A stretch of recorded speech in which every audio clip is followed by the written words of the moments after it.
New at 6 tonight, we're tracking drug trends happening in Central Ohio school districts. School leaders and student advocates say what they're finding is concerning. Teens are using drugs that can be stealth and difficult to detect. 10 TV surveyed 18 Central Ohio school districts and law enforcement agencies asking what kind of drugs are they really finding. 10 TV's Lindsay Mills takes us inside to schools to show us how officials are trying to keep drugs out. Say what? At Franklin Heights High School in Columbus. What up, T? How you feeling?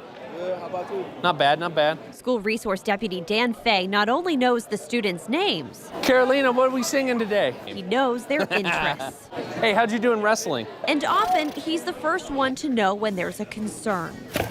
Concerns including drugs.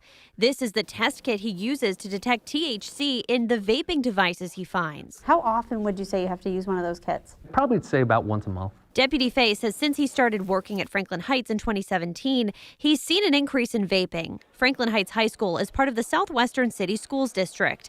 According to the district, in the first 9 weeks of this school year, there were 111 incidents involving the possession, use, sale, or distribution of tobacco, which includes vaping. This is a trend we found in schools across Central Ohio. Dublin police records show there were 3 drug-related arrests in 2021 in Dublin city schools. All 3 involved high school students and vape products. According to the Delaware County Sheriff's Office, last September, a student was caught vaping in a bathroom at Buckeye Valley High School. In one case from 2020, according to a Columbus police report, a student at Whetstone High School was caught in a bathroom in possession of LSD. Vaping and in some cases alcohol have been reported involving students younger than high school.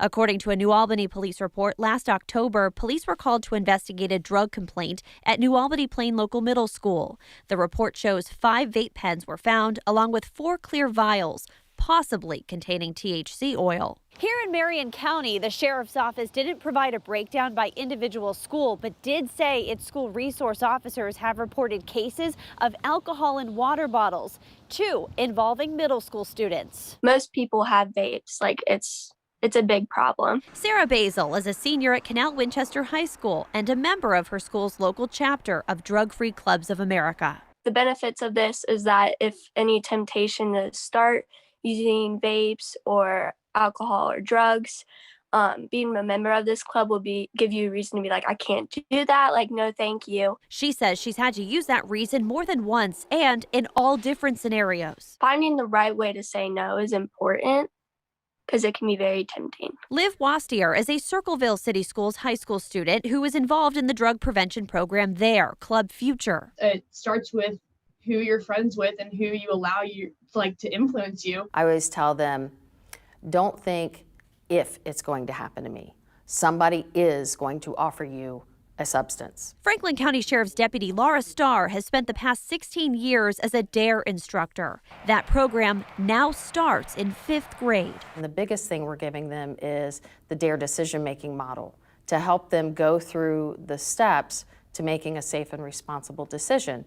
Because the general nature of kids, especially in 5th grade, is impulsive. For Deputy Starr and Deputy Fay, they not only both work face-to-face with students, they're parents of kids the same ages as the students they work with. As a DARE officer for all these years and as a parent, what concerns you most when it comes to teens and drug use? I think my biggest concern is,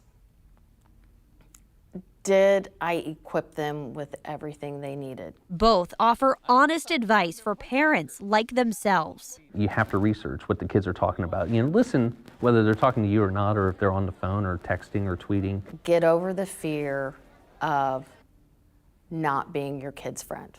There is going to be a time later on when they're adults that you can be their friend. Now is when you need to help them navigate life. It is not easy. 2 deputies dedicated to protecting their students as they would their own families. Lindsay Mills, 10 TV News. We have more details on other school districts in our area. You can find that at 10tv.com.